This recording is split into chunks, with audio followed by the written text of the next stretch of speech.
Tak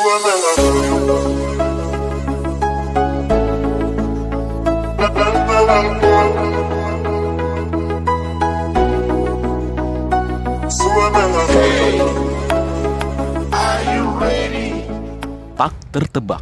Mungkin itu kalimat yang cocok untuk menggambarkan manga One Piece chapter terbaru kali ini, karena memang begitu banyak hal mencengangkan serta mengejutkan yang akan kita saksikan. Kali ini, Oda memberi judul manga One Piece chapter 990 dengan sebuah kalimat, prajurit penyendiri. Sebelum memulai dongeng, kembali sebuah puisi untuk kalian semua. Cerita kembali lagi pada prajurit penyendiri yang menyembunyikan jati diri di dalam kelompok bajak laut keji. Saat ini, dirinya dianggap mengkhianati dan bersiap dibuat mati di atas panggung eksekusi. Ketika tak ada jalan untuk lari, dia mengingat pesan Koby jika peluangnya saat ini hanya beraliansi dengan Luffy. Cerita kali ini dimulai dengan cover story lanjutan bajak laut Fire Tank lagi. Di cover story yang ke-34 kali ini, nampaknya Chippon dan Lola teringat jika Big Mom pernah memberitahu mereka kalau ayah mereka selalu merangkak kembali, tidak peduli berapa kali Big Mom mengusirnya. Berdasarkan hal tersebut dan apa yang mereka lihat saat ini, Chippon dan Lola akhirnya mempercayai apa yang Pon katakan dan selanjutnya melemparkan tali padanya. Wah, bakalan happy ending nih buat Chippon dan Lola bertemu kembali dengan ayah mereka yang tidak pernah mereka kenali wajahnya. Dan dengan berakhirnya cover story bajak laut Fire Tank, sangat menarik jika cover story selanjutnya menyinggung hal-hal penting, misalnya Reverie, pasukan revolusioner, dan mungkin cerita karakter yang lama tak terlihat. Menarik menunggu kebenaran yang akan diungkap. Masuk ke cerita chapter kali ini yang menampilkan Sasaki yang akhirnya bebas berkat serangan Ikoku Big Mom yang ditunjukkan saat chapter 988 ketika Big Mom mencoba menyerang Luffy. Serangan Big Mom kala itu berhasil menciptakan lubang di dinding dan menembus sampai ke arah laut Pulau Onigashima. Dan ternyata, selain menembus bangunan dan juga gunung tengkorak, serangan tersebut juga mengenai pohon tempat di mana Sasaki diikat oleh Denjiro sebelumnya, yang ternyata berada satu lintasan dengan serangan Ikoku Big Mom. Sasaki bertanya semarah apa Big Mom sampai membuatnya mengeluarkan serangan sedahsyat itu. Sasaki nggak tahu aja level kemarahan Big Mom jika diibaratkan penyakit udah stadium 4 kalau itu menyangkut perihal Luffy. Karena seperti yang Big Mom katakan sebelum menyerang Luffy, kau telah mengganggu acara pernikahan, pesta minum teh, dan sekarang perjamuan besar di Onigashima. Nampaknya kemarahan Big Mom sudah teramat sangat kepada Baka Sencho. Sampai-sampai dia mengeluarkan serangan Ikoku yang kekuatannya sampai menembus ke bagian laut di sisi pulau Onigashima. Beruntung bukan tubuh Sasaki yang terkena. Gak kebayang apa yang akan terjadi pada Sasaki jika hal tersebut terjadi.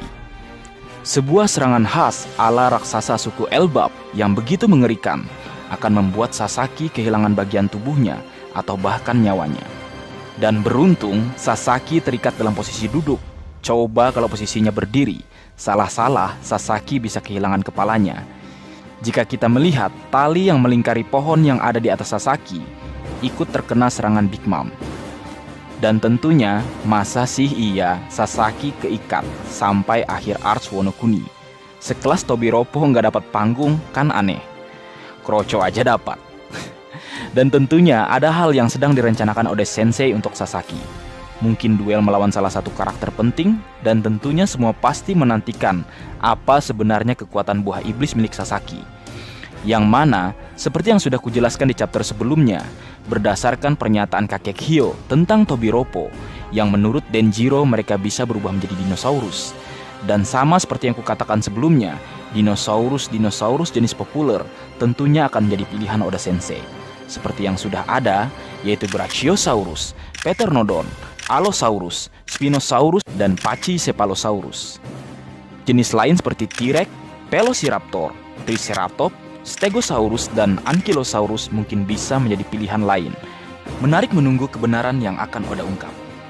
Dan jika kita mendengar pernyataan Sasaki setelah ia tahu Kyoshiro Akadenjiro adalah bawahan Oden yang menyamar, dia tidak peduli tentang sejarah Wano Kuni, tapi dia tidak menerima sebuah pengkhianatan. Dan Kyoshiro, meskipun sebelumnya adalah sahabatnya, harus menerima akibat dari perbuatannya. Dan setelah itu, Sasaki nampak tertarik dengan keributan yang terjadi di atas atap Gunung Tengkorak. Menarik. Apakah Sasaki akan naik ke atas, kemudian mencari dan bertarung melawan Denjiro? Mari kita tunggu bersama. Berpindah ke cerita di atas atap Gunung Tengkorak, di mana Kaido yang dalam wujud naganya menunggu dan menyaksikan pertarungan pasukan bajak laut buas yang diantaranya ada Numbers dan salah satu all-star bajak laut buas yaitu Jack Sang Tandus. Dan seperti yang kita tahu, saat chapter 988, saat semua pasukan Ming, Masketir Inuarashi dan Guardian Nekomamushi masuk ke dalam mode sulong dan mencoba menyerang ke arah Kaido. Di chapter kali ini, meskipun beberapa di antaranya berhasil mengalahkan pasukan Kaido dan juga melukai serta mendaratkan pedang mereka pada Jack yang dalam mode buah iblis Zoan Purba, model mamut. Pasukan Ming yang dalam wujud sulong berhasil dihempaskan oleh kibasan belalai Jack. Ming yang cukup nampak diperlihatkan dalam panel cerita saat terhempas adalah Blackback dan Giovanni. Dan salah satunya sampai terlempar tepat di depan Kinemon.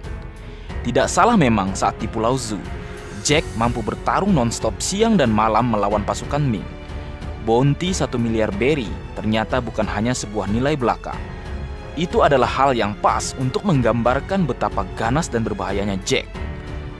Pasukan suku Ming dalam wujud sulong saja mampu dia hempaskan dan kalahkan. Memang tidak salah, Jack menjadi salah satu dari All-Star atau 3 bencana bajak laut buas Kaido. Melihat apa yang terjadi, Kinemon menatap serius dan mencoba mencabut pedangnya. Namun, 2 sosok makhluk yang hanya terlihat siluetnya saja menghentikannya. Dan 2 sosok makhluk yang bagaikan monster itu adalah Inuarashi dan Nekomamushi yang dalam mode sulong. Terlihat begitu besar, ganas, dan tentu saja kuat. Jack pun nampak terintimidasi dan berkeringat dingin. Kemudian, kedua sosok tersebut melesat dengan cepat ke arah Jack. Sedikit membahas, ingatkah kalian saat duel Jack melawan Inuarashi dan Nekomamushi di Pulau Zu? Kala itu Inuarashi dan Nekomamushi mampu bertarung sengit melawan Jack. Namun karena memang daya tahan serta stamina Jack yang tidak habis-habis, meskipun bertarung non-stop siang dan malam, Jack dan pasukannya mampu menang meski juga dengan tambahan bantuan gas beracun. Yang membuat semua penduduk Ju hampir kehilangan nyawanya sebelum akhirnya diselamatkan kru Luffy dengan bantuan Caesar. Dan dari insiden itu, Inuarashi dan Nekomamushi kehilangan kaki dan tangan kirinya, serta mengalami kekalahan hebat. Beruntung saat itu, Jack meninggalkan Pulau Zu karena mendengar kabar kekalahan Joker atau Doflamingo. Nah, jika melihat semua yang sudah terjadi, Jack begitu superior. Namun kali ini, tentu ceritanya akan berbeda, karena Inuarashi dan si Koceng Oren, atau Koceng Barbar, sudah masuk dalam mode sulongnya. Menarik menunggu apa yang akan terjadi selanjutnya. Kembali ke dalam cerita, di panggung eksekusi, King dan Queen yang sudah tidak lagi dalam mode Zoan Purba sedang membicarakan situasi yang sedang terjadi. Queen bertanya-tanya, mengapa para samurai dan para tahanan tambang penjara Udon, termasuk juga Hyogoro the Flower atau kakek Hyo, saat ini ada di Onigashima, dan tahu-tahu Luffy sudah memimpin mereka semua untuk melakukan penyerangan. Diikuti King yang balas mengatakan, "Tidak perlu merasa bersalah begitu. Aku tahu kau ini tidak berguna." Akui. Akui. Ini kupakai sebagai kata ganti buat kata-kata viral yang dilarang diucapkan saat ini. Hampir mirip kok artinya. Itu salah satu dialek di daerahku, Leo. Kembali ke cerita. Mendengar pernyataan King yang menenangkan sambil mengejek Queen. Akui. Si King tega bener. Queen berkata, "Kau ini kalau bicara suka bikin orang kesal ya." Sabar Queen. Queen kembali mempertanyakan laporan yang dibuat Babanuki atau All Might tentang situasi di tambang penjara Udon yang aman dan baik-baik saja. Queen kembali bertanya lagi, apakah Babanuki diancam sama mereka atau topi jerami? Aku tidak paham, ujarnya. "Hei, Queen, begini biar ku ingatkan. Babanuki bisa berkata seperti itu karena kemampuan yang dimiliki oleh Otama lewat Kibidangonya." Sedikit membahas kemampuan yang dimiliki Otama. Menurutku, sebenarnya kemampuan ini sangat berguna dan juga overpower jika mampu bekerja pada pengguna Zoan asli atau murni. Karena kita tahu, kemampuan Otama mampu bekerja untuk menjinakkan hewan buas dan membuatnya mematuhi semua perintah Otama. Selain itu, kemampuan Otama juga ternyata bekerja pada para pengguna kemampuan buah iblis Smile atau buatan. Contohnya Speed dan terakhir Babanuki atau All Might. Nah, kembali seperti yang kukatakan tadi, seandainya kemampuan tersebut mampu bekerja pada pengguna buah iblis Zoan asli atau murni yang bukan Smile, tentunya kekuatan ini sangat berbahaya. Dan pertanyaannya, kenapa Otama tidak dicoba dibawa ke Onigashima? Menarik. Siapa tahu aja kan, God Usopp membawa beberapa biji Kibidango tersebut. Canda-canda. Dan percakapan antara Queen dan King diakhiri dengan King yang mencoba menghubungi para Tobiropo atau Flying Sick bajak laut buas. Kemudian cerita berpindah lagi. Basil Hawkins yang cukup lama tidak terlihat, terakhir saat kalah melawan Law, kini ada dan sedang duduk di ruangan yang sama dengan Distrak yang nampaknya sedang dihubungi oleh King. Sebelum mengangkat panggilan dari King, Distrak mengatakan pada Hawkins bahwa dia tahu jika Hawkins dipaksa untuk bergabung ke dalam bajak laut buas, dan jika ingin berkhianat, sekarang adalah saat yang tepat untuk melakukannya, ujar Distrak. Kau membujukku untuk berkhianat ya? Jangan remehkan aku, ujar Hawkins yang nampaknya sedang melihat kartu-kartunya, dan dia berkata, 1%. Kau sedang meramal apa? Ujar Drake. Meramal kemungkinan laki-laki itu bertahan hidup sampai esok hari, ujar Hawkins balas menjawab. Hanya 1% kemungkinan? Kasihan sekali, ujar Drake yang di saat bersamaan menjawab panggilan King. Mungkin pertanyaannya, siapa yang diramalkan oleh Hawkins? Menarik, nanti kita akan bahas. Kembali ke dalam cerita yang berlangsung. King berkata melalui Denden Mushi, seperti yang kalian tahu, situasi di sini sudah berubah dengan cepat. 5.000 orang menyusup ke dalam perjamuan besar kita yang dihadiri 30.000 orang. Ini adalah kesalahan terbesar dalam sejarah Onigashima. Untuk sementara, kita hentikan dulu perang saudara kita. Sekalipun ada yang berhasil menangkap Yamato, tetap tidak akan ada yang mendapat kesempatan untuk menantang All Star, ujar King yang ditanggapi beragam ekspresi dari para Tobiropo. Sebelum berlanjut, ada yang menarik untuk kita bahas. Pertama, nampaknya di dunia One Piece saat ini juga bisa melakukan hal yang sama dengan dunia kita saat ini. Jika mencermati apa yang King katakan dan lakukan bersama Tobiropo, King mengatakan, seperti yang kalian tahu, kata kalian merujuk pada Tobiropo, dan memang saat dihubungi, mereka nampak mendengarkan bersama. Jadi, ternyata di dunia One Piece, mereka juga bisa multiple calling atau menelpon ke banyak orang di saat yang bersamaan. Sugoi. Yang kedua, di dalam cerita, King sempat meminta Pac-One dan Ulti untuk diam dengan kata-kata, diam, dasar kalian bocah-bocah sialan. Meskipun tidak terima dikatakan bocah, memang benar berdasar sumber bocoran SBS Volume 97 yang belum terkonfirmasi secara resmi. Dijelaskan usia para Tobiropo atau Flying Sick bajak laut buas. Who is Who 38 tahun, Sasaki 34 tahun, Distrak 33 tahun, Black Maria 29 tahun, Pac-One 20 tahun, dan Ulti 22 tahun. Jadi memang benar, Ulti dan Pac-One paling muda di antara yang lain. Jadi wajar saja King yang tentu lebih tua mengatakan mereka bocah. Berpindah ke cerita di mana Who is Who sambil mendengarkan penjelasan dari King muncul di ruangan tempat di mana Distrak dan Hawkins berada. Dia meminta Drake untuk menemaninya karena musuh yang satu ini orang yang tangguh. Jadi akan sulit untuk menanganinya seorang diri. Distrak bertanya, kita mau kemana? Dilanjutkan Who is Who yang sedikit menaikkan nada suaranya. Saking emosinya, aku sampai mau membunuh orang ini.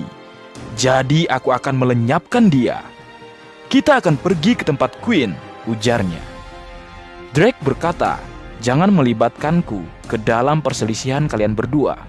Apa kau mau menghabisi kekuatan tempur kita? Ujarnya. Dan di saat itu juga, terlihat Hawkins yang masih dengan kartunya nampaknya sedang meramal dan terlihat balon pembicaraannya tanpa suara. Apa yang sedang Hawkins ramal dan pikirkan sampai dia nampak serius? Menarik.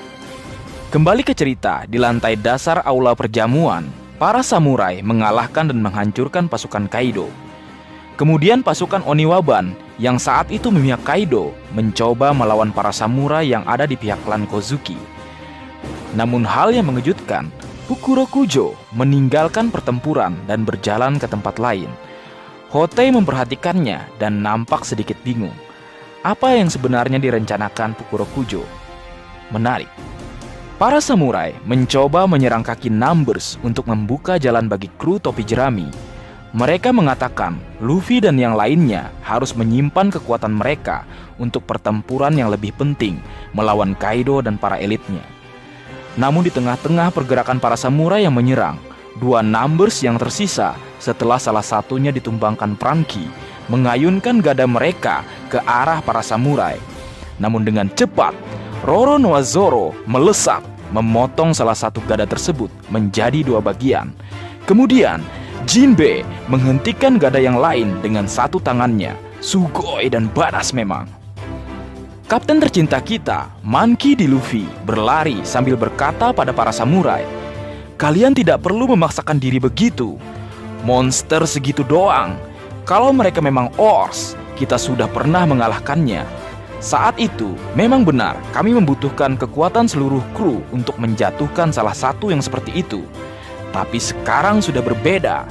Diiringi senyum dari Zoro, Sanji, Robin, dan Usopp yang melotot. Masih aja nih sifat penakutnya kumat. Yohoho. Kemudian Luffy berubah dan masuk ke dalam mode Gear Force dan bersiap menghantam Numbers yang ada di depannya. Kakek Hyogoro berpikir jika penampilan Luffy mengingatkannya pada sesuatu. "Miu," ujarnya. Sedikit membahas Miu atau Fudo Miu, itu nama dewa dari ajaran Buddha.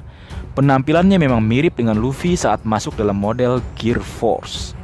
Atau mungkin saat melihat Luffy dalam mode Gear Force, dia teringat seorang legenda di masa lalu. Menarik. Dan sedikit membahas, coba perhatikan saat para samurai menyerang kaki Numbers. Ukurannya kurang lebih hampir sama saat kru kelompok bajak laut topi jerami melawan Ors. Jadi kesimpulannya, ukuran Numbers hampir sama dengan Ors. Karena memang sesuai yang Big Mom katakan, Numbers adalah produk gagal dari raksasa kuno. Memang dia mirip seperti raksasa kuno atau Ors, tapi ini versi KW-nya. Lalu, mungkin ada nakama yang mengatakan saat ini aksi yang biasa dilakukan Zoro dan Sanji, seperti saat menahan serangan Dosun dan Ikaros saat mencoba menyerang Luffy di Archfishman Island. Kini, aksi tersebut sudah berubah menjadi aksi Zoro dan Jinbe yang muncul menahan dan menghentikan serangan Numbers. Buat kalian yang meremehkan Sanji, tunggu dulu. Ada dua hal. Pertama, di chapter 988, Sanji sudah berduel dengan King. Meski hanya sebentar, tapi dia sempat merepotkan King. Dan meski menerima serangan mematikan, dia tidak terluka parah ataupun terbunuh. Tentunya dengan bantuan Raid Sweet Germa Double Six. Jadi memang sekarang waktunya rehat bagi Sanji untuk bersiap ke aksi selanjutnya. Yang kedua, tunggu saja dan saksikan aksinya. Pasti akan mengejutkan kita semua, entah itu dengan kekuatannya atau dengan kecerdasannya. Sama seperti saat Ars Alabasta, di mana dia menjadi Mr. Prince yang menyelamatkan semua orang saat terjadi kebuntuan. Atau saat Ars Enies Lobby ketika dia menjadi kartu trap yang membuat kesempatan selamat kelompok bajak laut topi jerami dengan mengubah arus lautan yang ada di tempat tersebut. Berlanjut ke cerita bagian akhir, Diss Drake sedang dihajar oleh Queen, dan di sana juga ada Who is Who dan Basil Hawkins. Queen diberitahu oleh seseorang bahwa mereka melihat Diss Drake membebaskan Trafalgar di Waterloo dari penjara. Hawkins juga mengatakan hanya Drax yang bisa melakukannya. "Apa tujuanmu?" ujarnya. Yang memang saat kejadian itu ada di tempat tersebut. Dan setelahnya, Lau berbincang dengan seseorang yang hanya tampak siluetnya saja. yang memang sejak awal sudah kita duga bersama adalah Disk Drake. Kembali ke cerita, Queen bertanya kepada Disk Drake, apa sebenarnya yang kau rencanakan? Kau bergerak sendiri atau ada organisasi di belakangmu? Siapa kau sebenarnya? Disk Drake berkata, maaf membuatmu kecewa, tapi aku tidak akan bicara tentang itu sekalipun aku mati. Dan dalam hati, Disk Drake berpikir bahwa saat ini tidak ada jalan keluar baginya. Saat ini tidak ada alasan yang dapat ia buat karena identitasnya telah terbongkar. Dia bertanya dalam hati sambil melarikan diri dari Queen dan Who is Who dan juga Hawkins. Bagaimana nasibnya dan kemana dia harus lari? Apakah dia tidak bisa kembali lagi ke Angkatan Laut? Namun di tengah situasi yang pelik dan terdesak, Disk Drake teringat apa yang Koby ceritakan tentang kapten tercinta kita, Baka Sencho Monkey D. Luffy. Dan dia merasa masih ada harapan. Lalu Disk Drake melompat turun dari panggung eksekusi dan menebas salah satu Numbers dengan serangan Excalibur.